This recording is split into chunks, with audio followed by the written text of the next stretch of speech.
Thank you for listening to 7 Million Bikes, a Vietnam podcast. We share the stories of people with a love for Vietnam. My name is Niall Mackay and I'm your host. I love talking to people, but more than anything, I love listening. I've lived in Vietnam since 2016 and started this podcast to know more about the interesting people that live in Saigon, a crazy, bustling, energetic city. Over the seasons, the show has grown and we now talk to people from all over the world who have a Vietnam story to share. We are joined by the founder of Allambie Orphanage, Vietnam. During the Vietnamese War, as a baby, she was found on the street and placed in an orphanage herself. She was then adopted into a white English family, which unfortunately wasn't as happy as hoped. Despite this difficult upbringing, she became a trained chef, gained a business degree, and started a very successful beauty business. But she sold all of her possessions, including a £500,000 home and sports car, to fund the Allambie Orphanage here in Vietnam. I'm excited to share today the story of my guest, Suzanne Thi Hien. Yeah, Allambie Orphanage. A lot of people ask me, was it something that I'd always wanted to do? And the answer, truthfully, is no. In 2006, I actually went back to Vietnam for the first time to see my country, and I went for just a 2-week holiday. And I fell in love with Vietnam, and she was 16 at the time, and she was like, I just want to go to school. Nobody loves me, nobody cares about me. She asked me, can you not stay, or can I come and live with you? And I suddenly realised that actually what I wanted to do was actually give this girl some hope. And I decided there and then to actually open up my own orphanage. When you say you're adopted, their reaction is, oh, isn't that lovely? Your parents must have been lovely people. You must have had a lovely childhood. And I have to say no. I have tried. Yeah, I've done my DNA. I've done my DNA test of ancestry. So I had a very privileged life with my husband. At the end of the day, though, money doesn't make you happy. It doesn't buy you happiness. Getting that young girl and going onto this path of opening up my own orphanage, this young girl now is now a young woman. She's a very independent young lady. She works in one of the top hotels. Thank you for listening to Season 7 Million Bikes, a Vietnam podcast. I'm your host, Niall Mackay. Become a member of the 7 Million Bikes community and you'll get free tickets to our events, free 7 Million Bikes face masks, episodes a day early, behind-the-scenes content and invites to special events for community members. The link is in the show description, so check it out and join today. Thank you so much to our existing community members. We look forward to seeing you again soon. This season, we've gifted sponsorship of a Vietnam podcast to 2 amazing charities close to our hearts, the Blue Dragon Children's Foundation in the north and Saigon Children's Charity in the south. Please check out the links in the description to learn more about these amazing organisations and donate if you can. Enjoy the episode and thanks for listening. And placed in an orphanage herself. She's Amerasian, which is half Vietnamese and half black, with an American soldier father. She was then adopted into a white English family, which unfortunately wasn't as happy as hoped. Despite this difficult upbringing, she became a trained chef, gained a business degree, and started a very successful beauty business. But she sold all of her possessions, including a £500,000 home and sports car, to fund the Allambie Orphanage here in Vietnam. I'm excited to share today the story of my guest, Suzanne Thi Hien. Thank you for joining us today. Thank you for having me. Let's talk about Allambie Orphanage then. Tell us more about the orphanage that you started here. Yeah, Allambie Orphanage. A lot of people ask me, was it something that I'd always wanted to do? And the answer, truthfully, is no. It wasn't on my radar. I was married. And really, it all came about because in 2006, I actually went back to Vietnam for the first time to see my country. And I went for just a 2-week holiday and I fell in love with Vietnam. But obviously, when you only go there for a holiday, you only see the best parts. And so I decided to actually go back out there by myself with the blessing of my husband who stayed back in the UK. So after the 2-week holiday, I then went back 3 months later and I actually spent a year in 2007 in Vietnam. And I did a TEFL course and taught English. But in between my spare time, I worked at 2 orphanages. And so I worked at a government run and a private one. And I realised that there are so many children still being abandoned. And I think the first time I walked into an orphanage, it was like somebody had smacked me in the face, because it's a sudden reality that, oh my God, this was me all those years ago in the war. Just, seeing these kids in an orphanage just sitting on the floor looking blank, just staring at the walls, not being motivated. And yeah, it was a wake-up call, and it made me realise just how lucky I was. And then for the next couple of years, I kept in touch with the orphanages and would fly out, every year and spend a month with the kids. And then on my last visit, one of my last visits, which was in 2010, beginning of 2010, there was one child that I'd sort of got to know quite well. Her English wasn't that great, but, we kind of understood each other. And I remember having this conversation with her and saying to her, what are your dreams and ambitions? And she was 16 at the time, and she was like, I just want to go to school, and I want to go to college, and I want to go to tourism, and I want to work in a hotel. But that's not going to happen because the orphanage she was in, the owner was basically using her as slave labour to look after the babies, so she wasn't allowed to go out. And she said, so nobody loves me, nobody cares about me, so I might as well go and kill myself. I was absolutely devastated, and I just sort of sat there and I tried to convince her and myself that she had something to live for, but I realised actually she didn't. And she asked me, can you not stay, or can I come and live with you? And I said, I can't, because I have to go back to the UK to earn the money so I can come and see you.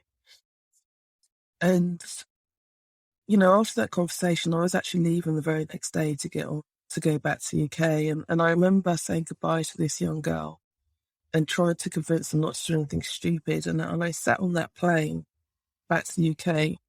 And as you know, the flight to the UK is about 14 hours. This is a long time to be sitting on the plane. And all I could think about was this last conversation. And I literally got off the plane, got home, sat on the computer, and then sat up all night doing research on orphanages and how to go about it.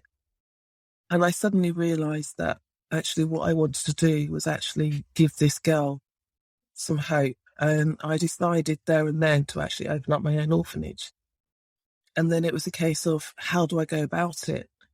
So me and my husband had already split up in 2009, and it was an amicable split, And I always say, there was 3 people in our marriage towards the end, and it was always me, my ex-husband, and Vietnam. Vietnam was the other mistress because I'd fallen in love with Vietnam. And after 2007, when I came back to the UK, I really struggled to go back to my old way of life. And there was always that pull to Vietnam, and I always knew at some point I'd go back. I just didn't know what capacity. And so in 2009, I made the actual decision to actually walk away from my marriage. It was one of the hardest things I had to do, and we talked it through, and I was very honest, and we were both very honest with each other. And I said to my ex-husband, I need to go back to Vietnam.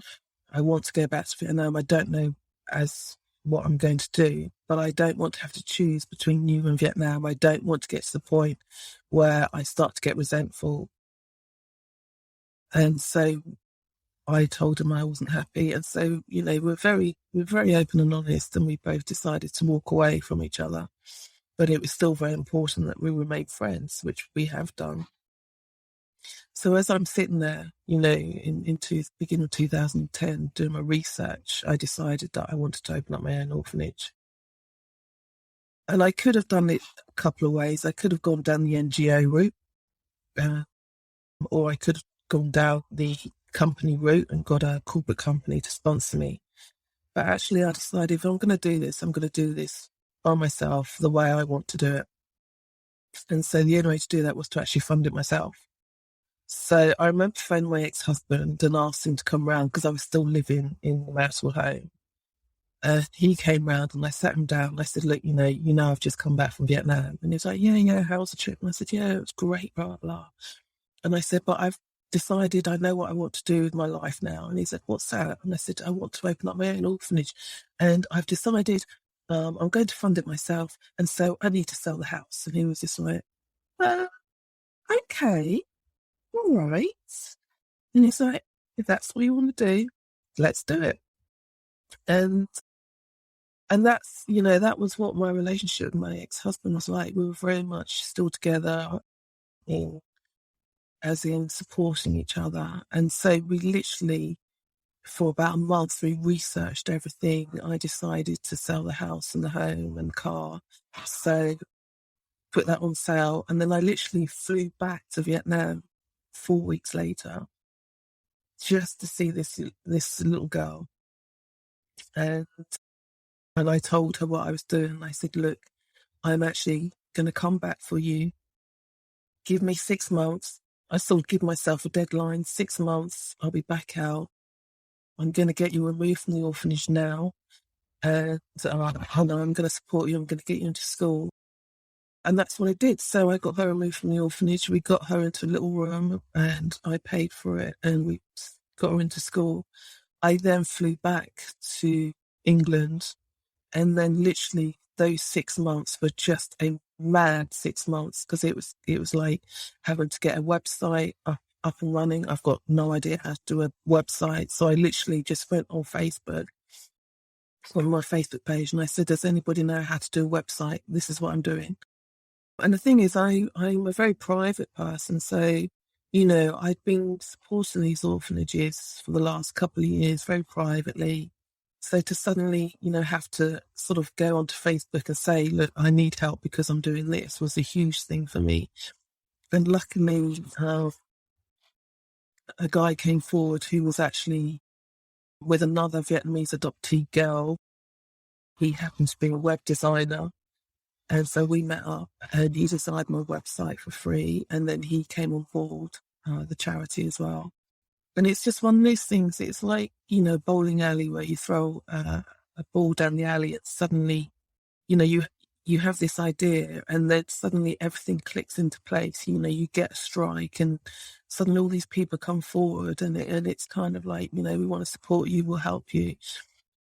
And so 6 months later, it was kind of, I couldn't believe just how everything fell into place. And I got the perfect cash buyer and, sold my car straight away. And literally 6 months later, I was literally getting on the plane to Vietnam with just a suitcase and a laptop and a vision in my head.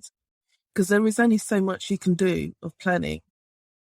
And, we kind of planned everything on paper. We got the charity registered in the UK.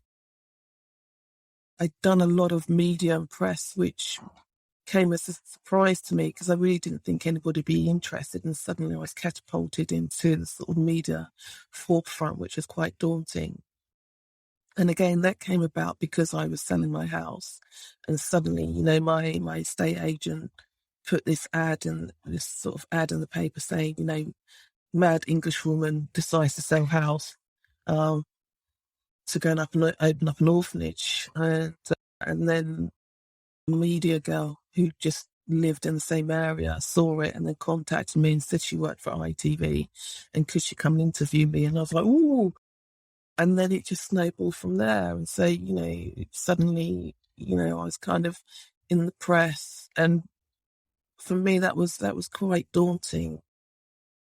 And and then I literally arrived in Vietnam. And then I actually went and got this young girl the very next day. I have to admit, when I got to Vietnam and I sat in the hotel, I literally just burst into tears because I was like, what have I done? It's like I've left all my friends to go and do this mad thing. This is too much for me. And then I went and got her the next day. And then literally it was just, 100% full speed ahead. A month later, we got the Allambie house and then, moved the young girl in and then built it up from there. And so far we've put 13 kids through school. Some have gone on to college. They've all discovered their own dreams and passions. And the thing is, Allambie Orphanage was not like any other orphanage. A lot of orphanages in Vietnam are very big, very institutionalized, and have, on average between 40 and 100 kids. To me, obviously, I had to do it within my means. I wasn't, a lot of people think I was a millionaire, but I certainly wasn't a millionaire. I had a certain amount of money and I had to be able to support these kids with that money. And it was kind of, I wanted Allambie to be a home, most importantly. I think for me, being a Vietnamese orphan myself and being adopted, and the fact that my adoption wasn't great, the thing is, with any adopted kid, any foster kid, any street kid, the most important thing for us is actually the sense of being wanted. We all want to belong, and that's not, everybody, I would say, that's, wants the sense of wanting to be wanted and wanting to belong. And, I wanted to create a safe home environment for these kids, and a home where they knew they were safe, they knew they were loved, and that was very important to me. We've shared some emotional stories on this podcast, and I saved myself from being reduced to tears, but I was as close as I've ever been, and I'm as close as I've ever been right now to being reduced to tears on this.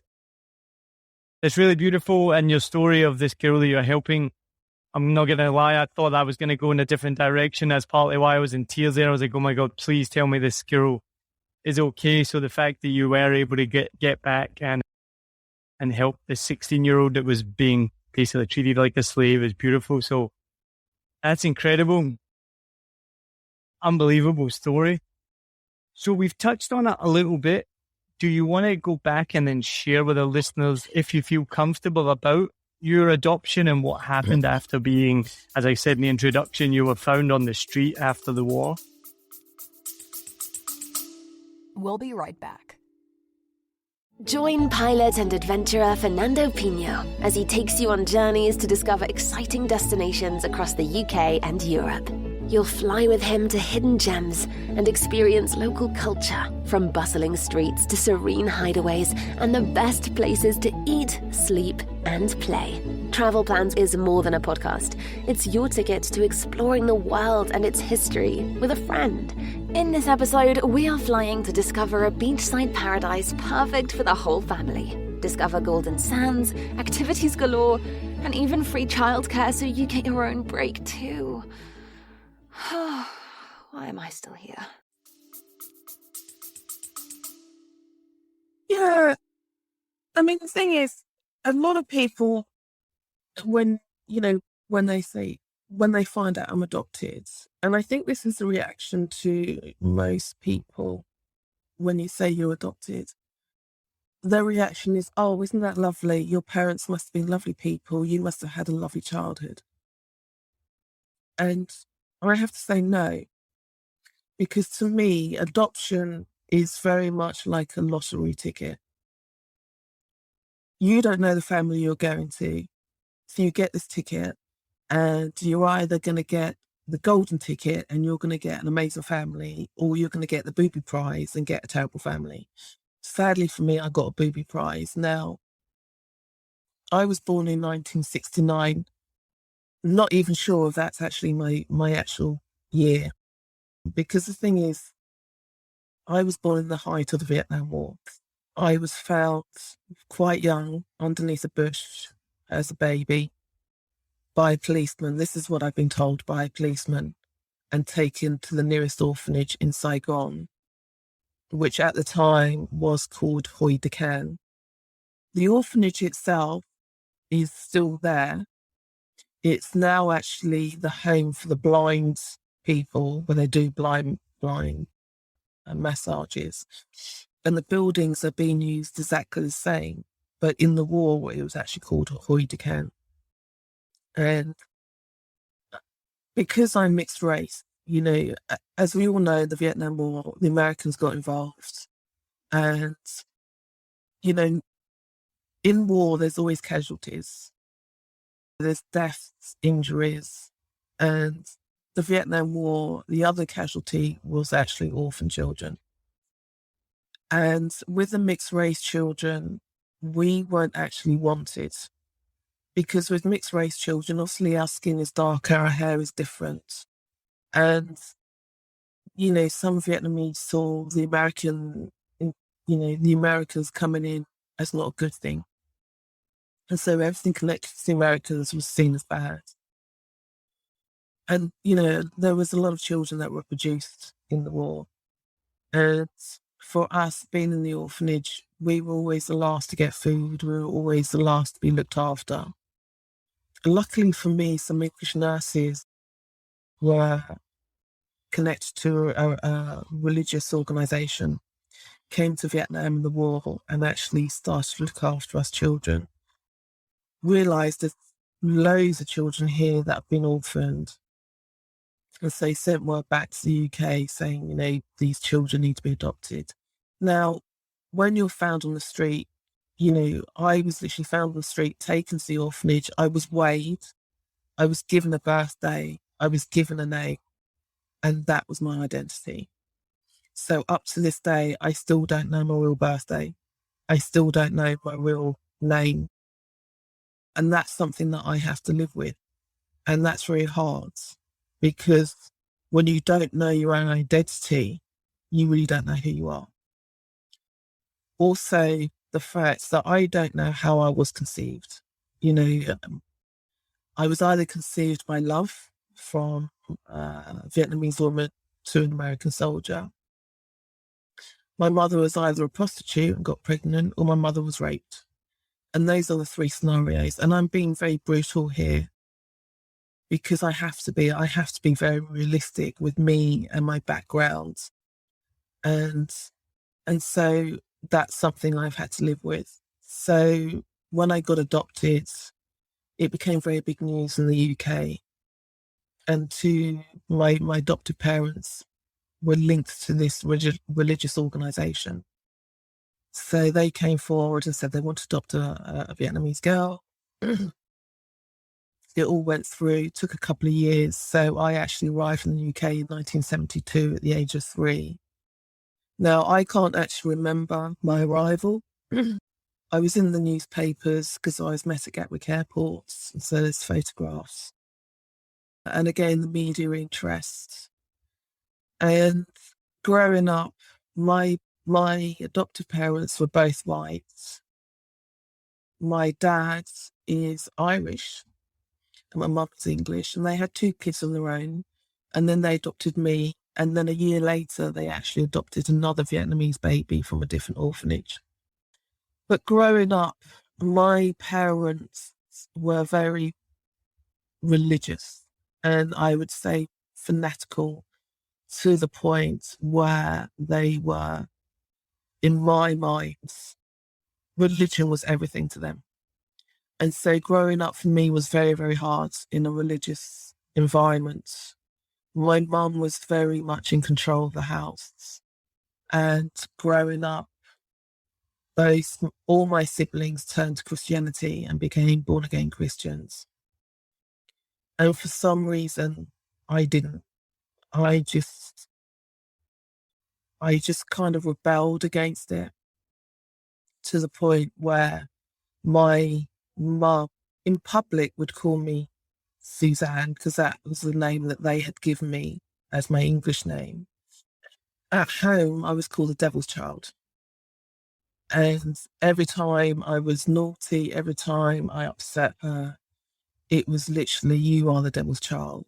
And she would literally scream in my face, your real mother didn't want you. The Vietnamese nurses didn't want you. Grace, you're ugly. You're this, you're that. Nobody wanted you. We saved you. You should be grateful. You should thank us. And this is how you repay us. And that was literally my life until I left home at 18.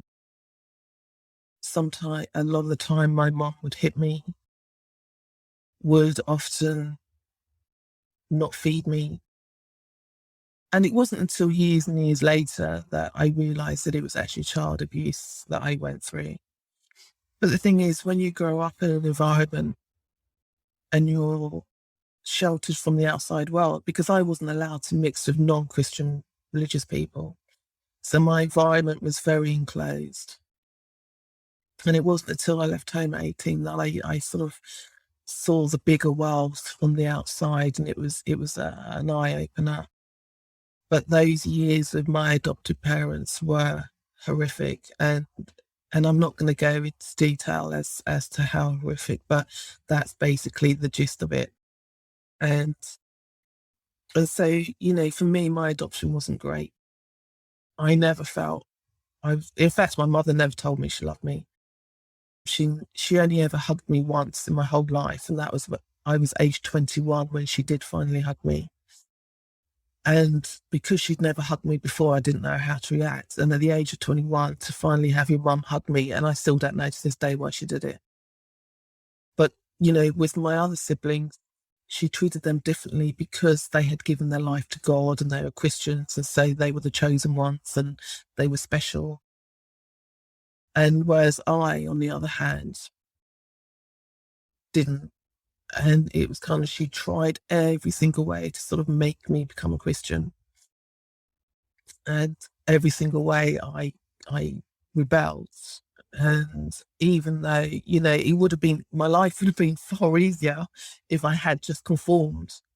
But I think there's always been that very independent fighting streak in me, even from the days in the orphanage when my nurses would write to my parents in England, telling them of their child they were adopting. And in those letters, there were things that I look back and it was like, she's got, this little baby's she's a fighter. She's done this and she's done that.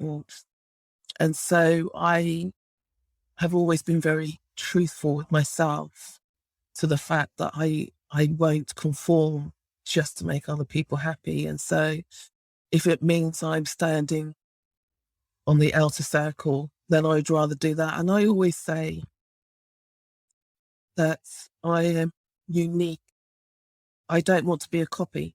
Why would I want to be a copy of everybody else? Why would I want to follow other people? I am in charge of my own book. I couldn't write the beginning, but, I can write the ending and I can write the middle. And as soon as I left home, I rewrote that book to the way that I wanted it to be. I never like to give, meaningless, empty platitudes, and so it's probably doesn't mean anything, but I am so sorry to hear that. And it just makes me so mad and so sad. Because you are right, what you said right at the beginning about adoption, and then it's the kind of fairy tale movie version. It's like, oh my God, you've been adopted. That's so amazing. And yet it doesn't always turn out that way. I mean, I like to think as a sane, normal person, I just can't comprehend why any human being would act that way Do you still have a relationship with your parents? No, I don't. My adopted mum, about 18 years ago, and funnily enough, she got breast cancer. I'd actually stopped talking to my parents at that point. And then I found out she got breast cancer, and I actually went to see them. And then she had the operation and had the breast removed. And then she got secondary cancer. And then we were told she had brain tumours and there was nothing that could be done. And even though my mum wasn't really speaking to me, what I decided to do was I actually gave up my job that I was doing at the time. And I actually nursed her until she passed away. And a lot of people ask me why. And to this day, I can't really say why. It was more of a case of my adoptive mum. Religion was everything to her. And she was a very shy person outside of religion. And she was never comfortable in a room full of strangers. If you spoke to her about Christianity, she could, speak till the cows came home.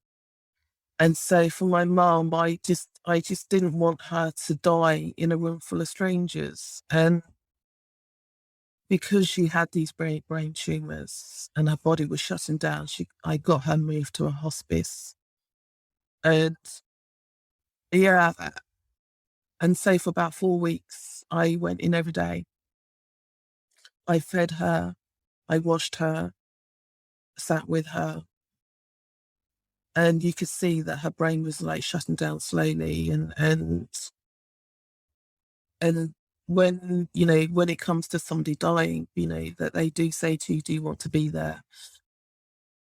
And it's not something that you really want to do. You don't want to actually see someone die. But I said yes, because I really didn't want her to die on her own. And my family, my Christian dad said no. My siblings said no. My younger brother, who was adopted, said yes. And on the day she died, I'd been with her for most of the day. And then I left once I'd fed her. And as I was driving home, I got a phone call to say that she deteriorated very quickly a couple of hours later. And so, they said I don't think she's going to make the night. So I actually drove back to the hospice and I stayed with her. They contacted my brother. My brother said he would be there. He never turned up. And so at the end, it was literally me and my mum. And I sat there and I held her and I thought, how ironic is this? If my mum knew, because obviously everything had then shut down in her brain, she wasn't there. She was just, a skeleton and just surviving. And I just thought, if my mum knew that the devil's child was the only person here holding her and the so-called Christian people in my family were not here, she would be, I don't know what her reaction would have been. Would she still be calling me the devil's child? And yes, I watched her pass away and I held her while she died. And after she died, I then phoned the rest of my family and said she's passed. And a lot of people say to me, oh, was it sad?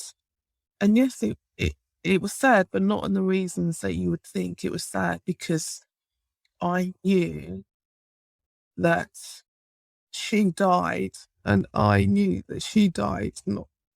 And I never knew she loved me or not. So sorry. Very obviously strong person, and it's incredible that you did that. As you said, everyone's question is why, so I won't ask you either. So were you able to make any sense of why she acted this way? Because to me, I can't understand it at all. No, I never have.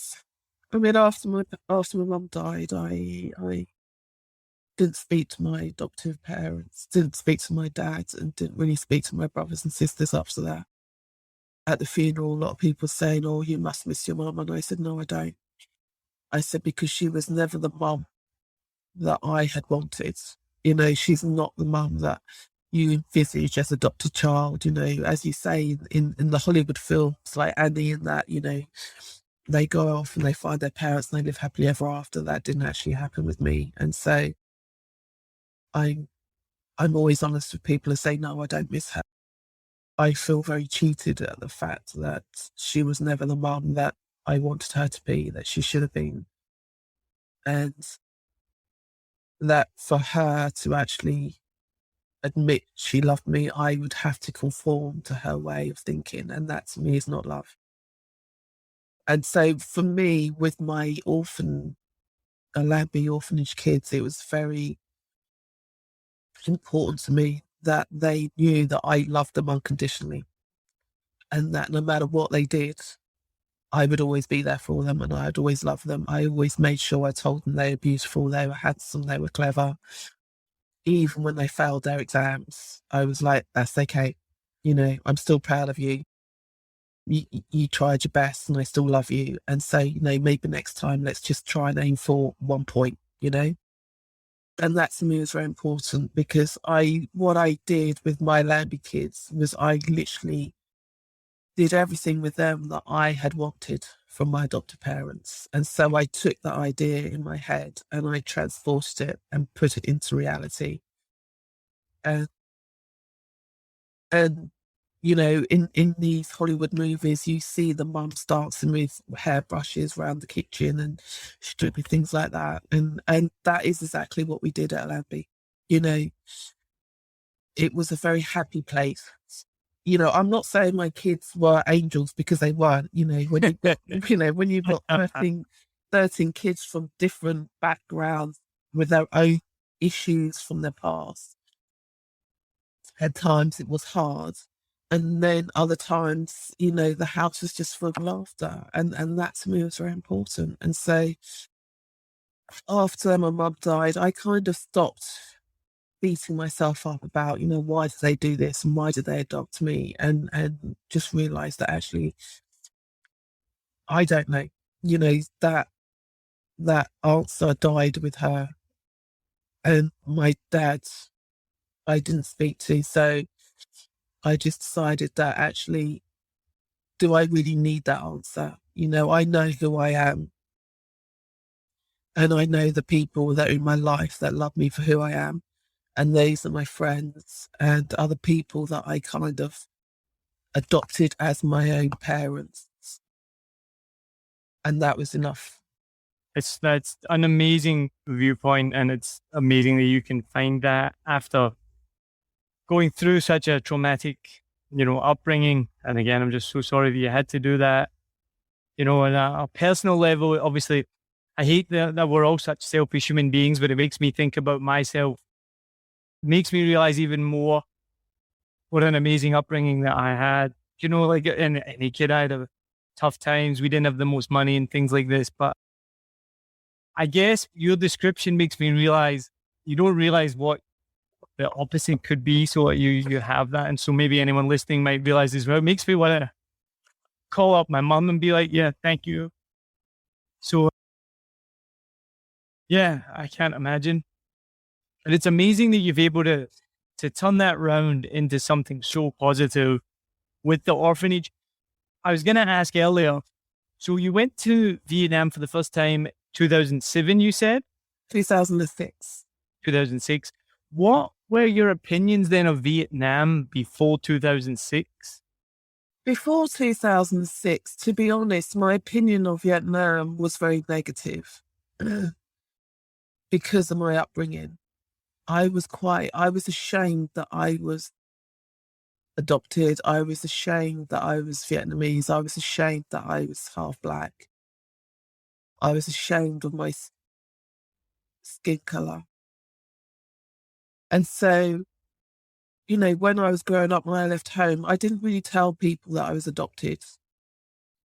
I was just, you know, I'm Suzanne, didn't talk about Vietnam, never acknowledged my Vietnamese name.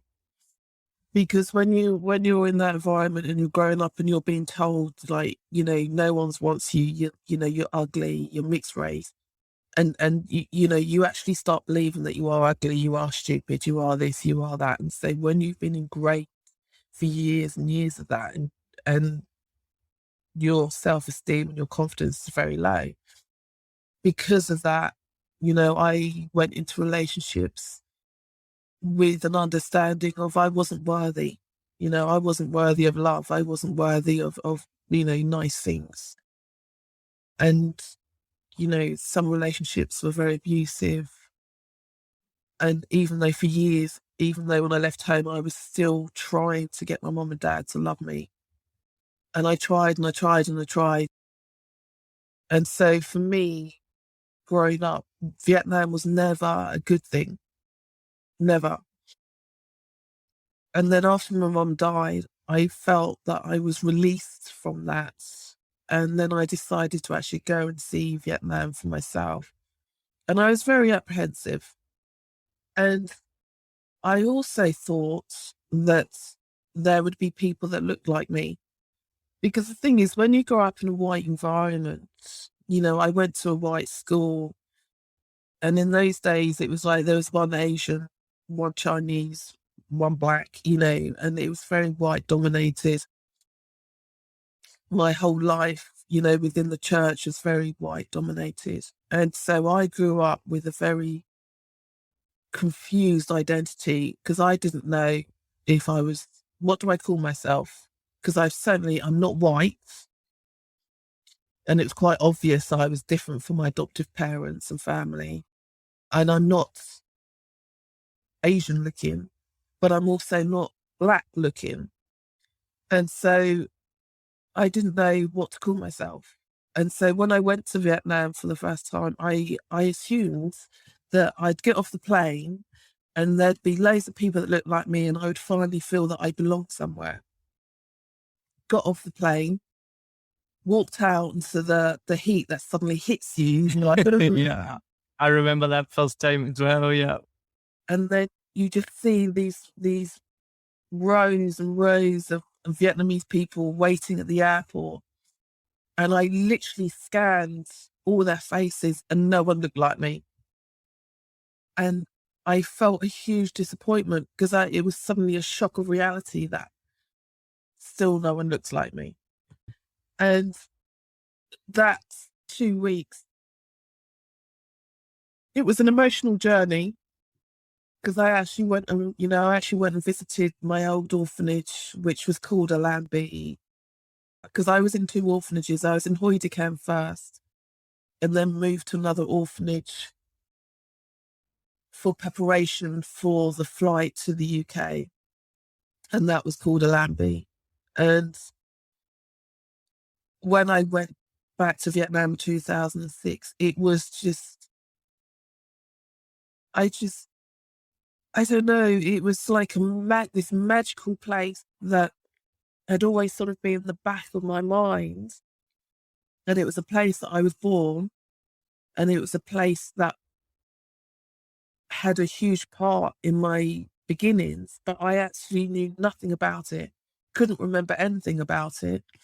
So I was going in with very fresh, open eyes, and it was just, wow, all these motorbikes, the smells, the sounds, it was just intoxicating. And it was just, even though I still didn't see anybody that looked like me, and I realized that I most probably would never meet anybody that looked like me, but I literally fell in love with Vietnam. And it suddenly wasn't this big sort of stigma.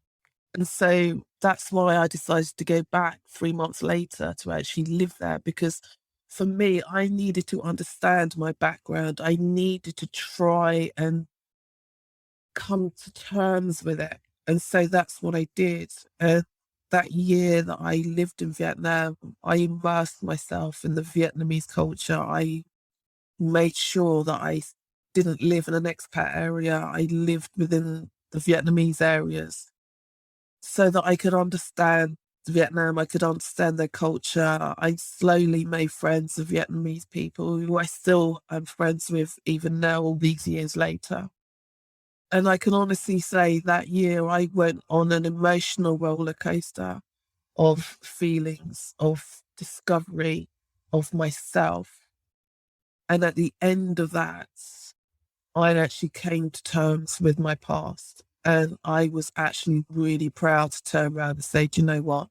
My name is Suzanne Thi Hien. I'm half Vietnamese and I'm half Black American. This is who I am. Take it or leave it. And yeah, it was, so for me, that, going back in 2006 was the beginning of my journey, which then led me to this young girl, which then led me to open up the orphanage. So, things happen for a reason. You don't know at the time why these things happen, but my mum died. It gave me the relief to go back to my country. And I am very proud to say that I am Vietnamese. And people say to me, do you class yourself as Vietnamese or do you class yourself as Black? I class myself as Vietnamese because that's where I was born. I acknowledge I am Black. My dad, they say, is a Black American soldier. So I'm a little dolly mixture, as I say. I'm lots of little things, and that's what makes me unique, because I am not like anybody else. I am not a copy, and I am proud to be that. For anyone who's watching on YouTube, and if you're listening to this, you won't be able to see the smile just beaming on my face, because this has been just emotional to listen to. And I knew some of this background, but to hear it from yourself has been emotional.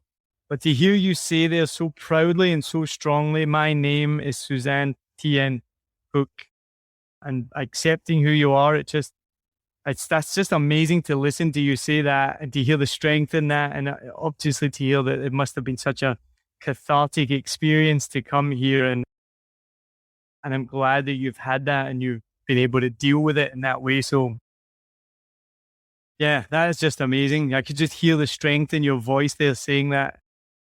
So it's beautiful. And I love that you call it a dolly mix-up or a dolly mixture, because a lot of our listeners are not from the UK, so they won't even know what a dolly mixture is. It's just a bag of candy made up of all sorts of different candy. But that is incredible that you've accepted that, and you can say that so proudly now. And my last question on that is, have you, with DNA, have you ever made any attempts to track down either your mother or father, or is that even possible? I don't know. I have tried. Yeah, I've done my DNA. I've done my DNA test with Ancestry and other DNA sites. And it's, for Vietnamese adoptee, it's a very personal decision. And it's one that I would say to people when they're going to do it, be prepared, because it is a roller coaster of emotions. And for me, when I did it, for years, I thought about it, but then I was always too busy, and I was doing the orphanage, and as the orphanage was coming to an end, I decided, well, I'm in Vietnam, let's do this, because what I don't want to do is have to leave and then find out all these years later that my mom was actually there. So I did this DNA test, and a lot of people try to help me. And there was one point where I thought I'd found my mother in Vietnam, and then found out that actually this woman wasn't my mother. And I was completely and utterly crushed. I then also found I haven't quite found my American father. We're not 100% sure if the family that I have found is the family. But again, disappointment, and it's it's one of those things that I always say when you go and do a DNA test, you are actually opening up Pandora's box. And when you open up Pandora's box, you have to deal with the consequences of that. May that be good or bad. For me, the whole experience was exhausting. It was emotional. It had highs and lows. At the end, it just came as a big disappointment and a lot of heartbreak. And so after that, I then decided that actually I couldn't mentally cope with it because I was so upset and heartbroken that I have decided to actually stop looking. I may go back to it in a couple of years when I feel that I can emotionally cope with it. But mentally, it does completely screw you up. So I would say to anybody who does a DNA test and wants to try and find their birth mother and birth father, make sure you have a really good support mechanism around you, which I didn't really have because I had a couple of friends in Vietnam. But again, it's one of those things that they find they don't really understand when you're adopted. They don't understand how important this is. Because for yourself, like you know your birth mother, you know your birth father. They tell you stories of, oh, when you were younger, you did this, when you were, I don't have any of that. And so for me, it's like trying to do a jigsaw puzzle without the picture on the box.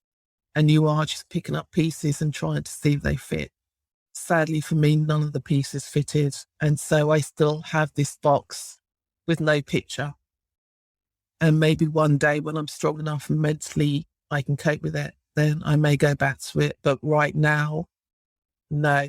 And so I just have to come to terms with the fact that I may never know my real parents. I may never find those answers. But for me, I have the people in my life that I call family. I have my Allambie kids. I have a good support mechanism, and that's all I need at the moment. And I'm happy with my life, and I don't need to find my birth mother or my birth father to say that I am Vietnamese. I don't need that. I know who I am. And my birth mother, for whatever reason, gave me up. I'm not angry at her. I'm not disappointed at her. She had her reasons. And because of that, I was given a second chance and flown out of safety. And so even though my childhood was crap, I still was given a home. I still had a roof over my head. I still had a chance of an education. And years later, I took that and I used that and I turned it around.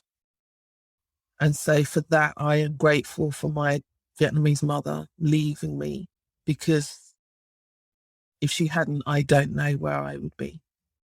Well, I didn't want to actually ask that question, but you've answered it without me having to ask. I was going to ask, do you have basically what you just said there? Have you kind of weighed up and been like, you just answered it, despite having a crap upbringing, are you still thankful in a way for, like you said, getting the education and getting the chance to where you are now?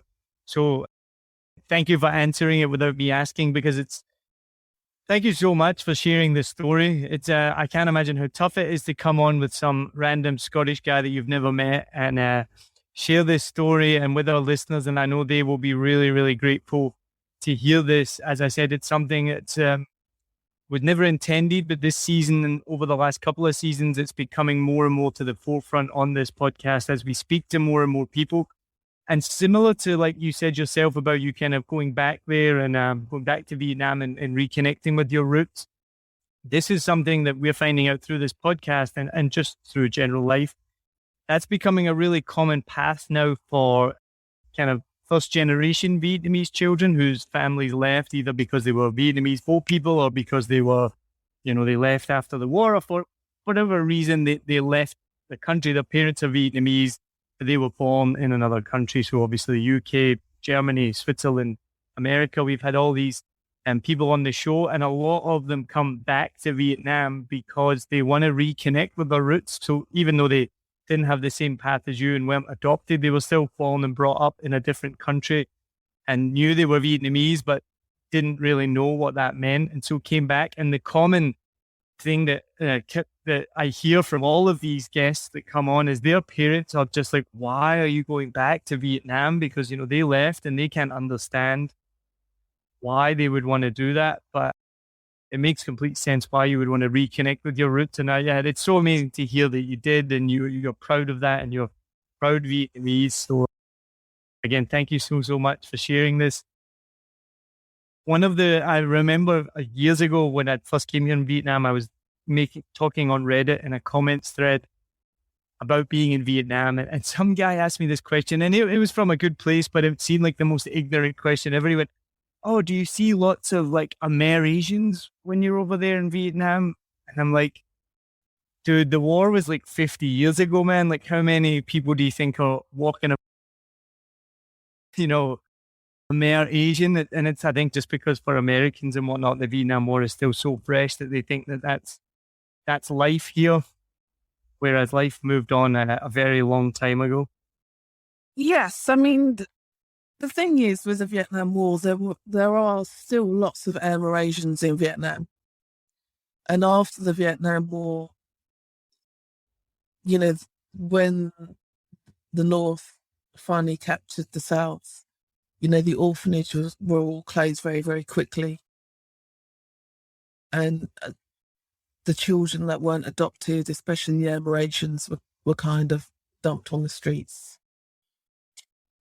And over the years, you've had the American come back and acknowledge that there was loads of Amerasian babies and children. And then you had, I think it was in 1985, don't quote me on that, but 1985, where they started to allow the Amerasians children, if they could prove that they had an American father, blah, blah, to file papers to go to America and get citizenship and stuff. And the thing is, years later, when I was running the orphanage, I was lucky enough to actually meet some Vietnamese Amerasians that were still in Vietnam. And that to me was my eye opener, because and I mean, I have been asked this question before, do you think if you were adopted, what would your life be in Vietnam if you hadn't been adopted? Do you think it would have been better? And for me, I've always said, I don't know.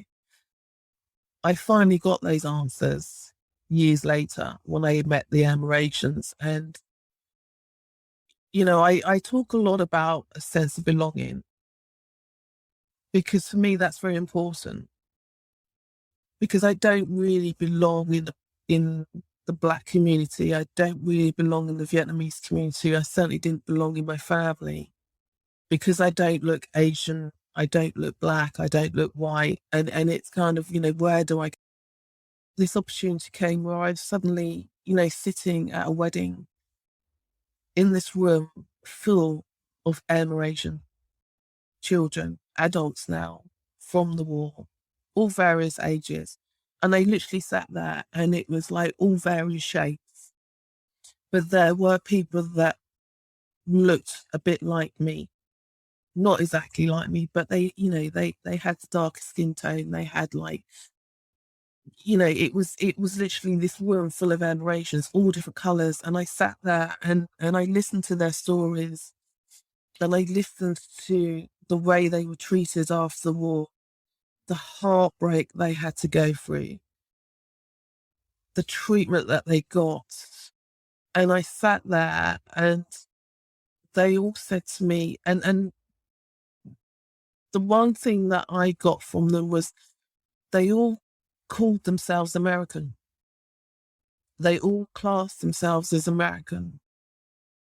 And they were saying to me, you're one of us, you're like us, you're Amerasian, welcome to the family. And I sat there and I literally was near to tears, because I actually sat there and I thought, for years and years and years, I've wanted to meet another Amerasian, somebody that looked like me. And I finally did it. And I still didn't feel I belonged, because I actually felt like I was an alien, because I hadn't gone through their suffering.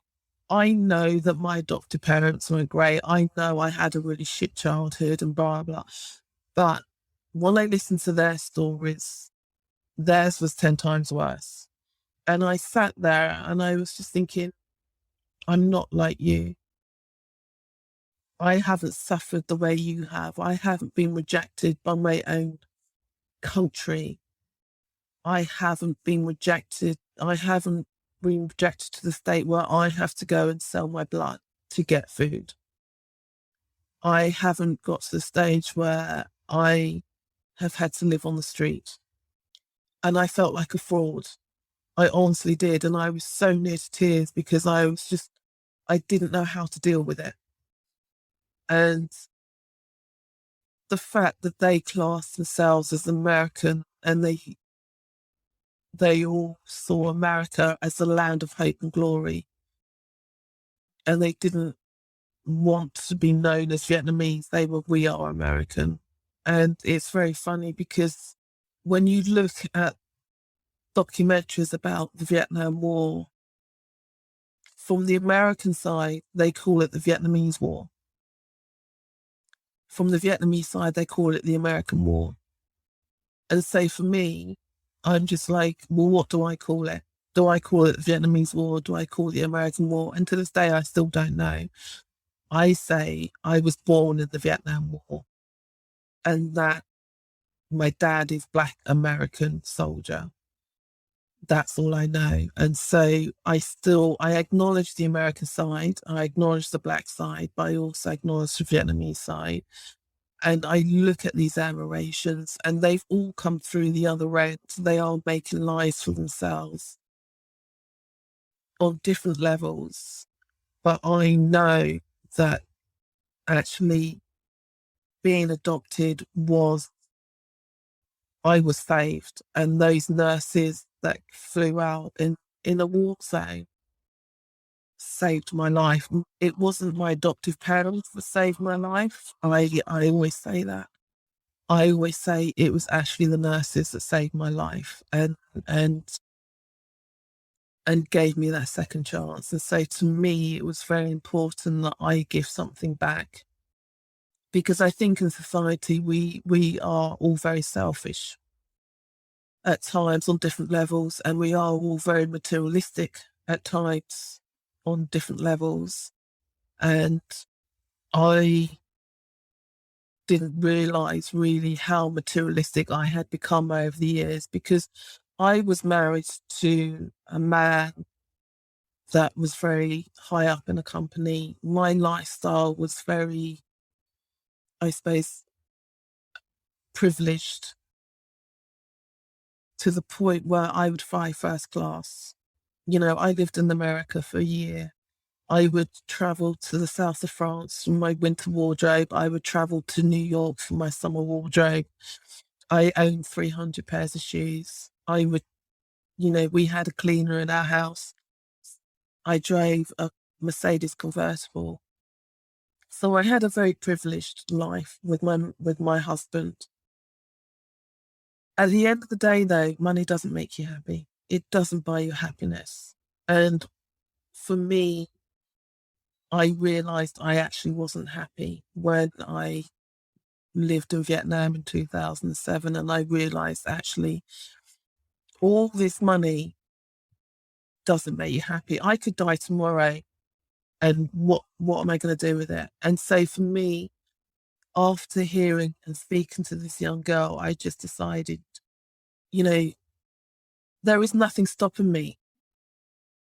I I have the chance to actually give this girl a second chance, like I was given a second chance, I just decided to do it in a very big way, I suppose.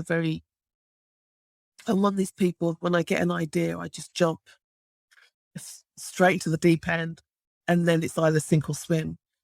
And so I literally jumped into the deep end and I gave everything up. And believe me, it was the most liberating thing I've ever done. Believe me when I say, when you give everything up, it is actually quite liberating. And you realize that actually you don't need a big house. You don't need a flashy car. You don't need 300 pairs of shoes. Actually, all you need to do is just be true to yourself and you will find happiness. And for me, getting that young girl and going onto this path of opening up my own orphanage, this young girl now is now a young woman. She's a very independent young lady. She works in one of the top hotels in tourism. She speaks fluent English and obviously Vietnamese. And she is happy. She's independent. She's a strong, independent woman. And all my kids have all grown up to be independent and strong. And they all speak English. They all have the English sense of humor.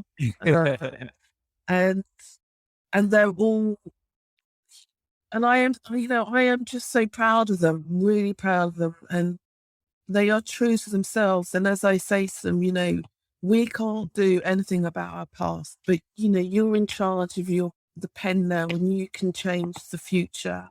And they have rewritten their stories, and they've rewritten their stories to the extent that they have found their passions. They have found that drives them. And I and Allambie, what we did was we literally just gave them that safe environment that they could explore that, and they could explore their own sexuality, and they could explore who they are as their own identities. We just gave them the tools, and they picked it up and they ran with it, and I am so proud of them. Incredible. Just absolutely incredible. Well, look, we'll finish up. And before we do, though, tell people listening, how can they support Allambie? What can they do to help? Where can they find more information? Allambie itself is actually closed. I actually had to close the orphanage down in 2018 and came back to the UK in 2019, sadly, because of my health. Even though Allambie is closed, we still support other orphanages. And, I have friends out in Vietnam who help other orphanages, and they do quiz nights where, anybody can go to these nights, and there's prizes, and the money that is raised is then dished out to other orphanages. I have a very good friend called Matt Ryan who actually runs a fish and chip shop called Union Jack's. We know Matt Ryan well. He's up on this podcast often, and he does a lot for charity. And so, if you want to support other charities, there are lots of orphanages out there, and smaller orphanages. And so I would, Matt Ryan is a really good guy to go to, and he will be able to tell you what orphanages he supports and what to do and where to go.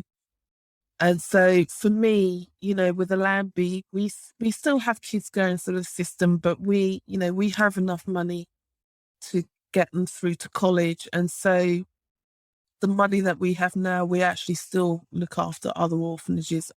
Itself is actually closed, but there are still lots of orphanages out there. And, there's orphanages for girls that have been abused. There's, other orphanages called the Bamboo. Yeah.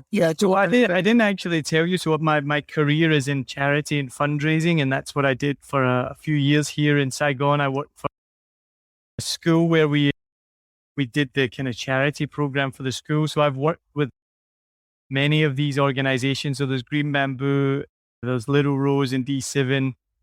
Maison Chance is an amazing one that helps people with disabilities. And I didn't even tell you, so this season of the podcast is actually, we gifted sponsorship to Blue Dragon Children's Foundation in Hanoi and Saigon Children's Charity in Saigon, obviously. So this whole season, they've been on the front cover of all the artwork. There's a shout out to them at the beginning and the middle of the podcast as well. We'll give another one to them now. And the links are actually in the notes. So if anyone wants to donate to Saigon Children's Charity or Blue Dragon Children's Foundation, please do that, or any one of these amazing organizations that Suzanne and myself have just mentioned. One of the most amazing things happened a couple of weeks ago, Suzanne, you'll like this. I woke up, I had an email from the woman at Blue Dragon who I talk to often because we're big supporters of Blue Dragon. And she's like, Neil, somebody's just committed a monthly donation to Blue Dragon because they heard you talking about us on the podcast and heard the ad on the podcast. So even if there's only one person that's donated because of this sponsorship, then I'm so happy. So I hope you can donate more. I mean, yes. I mean, the thing is, a lot of people say, oh, I don't know if I can help. I don't know, if I'll make a difference. And what I've told people over the years is every little bit helps. Literally, especially when you've got, running an orphanage and you're putting the kids through school. As you know, in Vietnam, nothing is free. So we have to pay for the school fees. We have to pay for the books that they learn from. We have to pay for their pens, their paper, everything. And so, if somebody is going to donate, even if it's like 1 million Vietnam dong or 500 or $20, believe me when I say this, it goes a long way. It really does make a difference to these kids because like 1 billion dong will actually put a kid through school for a month. It will pay for their shoes. It will pay for their school books. $20 will help pay for their parking, their bicycles at school. And so when people say, I don't know if I can make a difference, believe me when I say this, for me, I have been very lucky with Allambie that I have met a lot of people that have donated, given up their time, and, even given up your time to go and visit these orphanages, spend an hour with these kids. It makes a huge difference because they're interacting with the outside world. They're hearing different accents. And the kids in these orphanages is very, very simple. All they want to do is go to school, get an education, better themselves, and have a sense of belonging. Those are the three things that they want. And, with these orphanages, when they have these children, they do struggle. It is hard financially. And so when I ask people to really, if you can, donate to the links that you've put up, and it does make a difference. And that $20, that 1 million dong, that 500 Vietnam dong, it will make a difference. And I would also like to just say, to anyone that's listening that has helped my orphanage, Allambie, over the years, I could not have done it without you guys. I could not have done it without your support. And with your support and your help and your understanding and your love and the time that you gave us and the money that you gave us, I have been able to help 13 kids go through school, have an education, and come out the other end confident young people. And to that, I actually want to just say thank you. Thank you for taking that time. And yes, I opened up the orphanage and yes, I set it up. But you know what? I didn't do it on my own. I did it with a lot of help from support in Vietnam, from around the world. And I really just want to say on behalf of me and my kids, thank you, because it was amazing. It was amazing 10 years. And I am so thankful for what we achieved doing that together. I can't think of a better time to finish. I'm not going to ask the final questions that I sent you because I think this is perfect to finish at this point. Thank you so, so much. I cannot thank you enough for finishing this season 7 of 7 Million Bikes, final episode 10, for sharing your story, for taking your time out of your day. I hope we can stay in touch and I hope we can raise some money. So again, listen to Suzanne, go in the links, look at you can donate directly, give whatever you can. So Suzanne, have an amazing day and thank you so, so much. Thank you for having me. It's been a pleasure. You're very welcome. Thanks for listening to this episode of 7 Million Bikes, a Vietnam podcast. We hope you enjoy hearing our guest stories. If you haven't already, please make sure to subscribe to the show and turn on notifications so you never miss a new episode. Thank you so much to our producer, Lewis Wright, for making sure the show sounds as good as possible for you. And also a big thanks to the 7 Million Bikes community members and everyone who supports us. Don't forget, if you haven't already, you can join the community today. The link is in the description and you'll get free event tickets, free 7 Million Bikes face mask and invites to special member events. Also follow us on Facebook, Instagram, YouTube, and I'm still ashamed to say this, TikTok. Most of all, if you can, please donate to Saigon Children's Charity or Blue Dragons Children Foundation's COVID appeals. Remember, we have 6 seasons of stories to share with you, so check them out if you haven't already, and we hope you can listen to future episodes too, so you can laugh, connect, and discover. Cheers!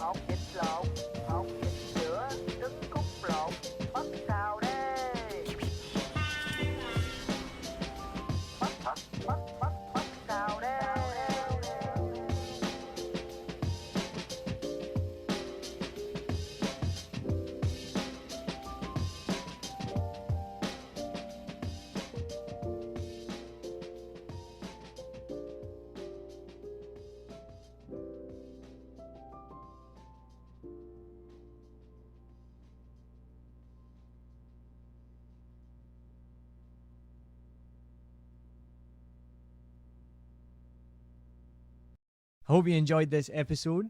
If you're like me, you may use your laptop at places where you have to use public Wi-Fi. This opens you up to digital snoopers. It's a massive problem. It can be your internet service provider, or you know who, looking at what you do online, or a cyber criminal trying to steal your bank passwords or credit card info, or even a hacker at the next table trying to steal your sensitive data. These days, it is vital that you keep your data safe. NordVPN keeps all of these snoopers away. It makes your internet activity private, protects you from accessing dangerous websites that are phishing for your data, and lets you enjoy your favorite content securely, even while away from home. And it's easy to use, even I could use it. I've actually been using NordVPN for years now here in Vietnam, and I'm excited to be an affiliate partner with them. I've used NordVPN to watch Netflix, BBC, Disney Plus with ease. And I also know that my information and data are safe from prying eyes, whoever they may be.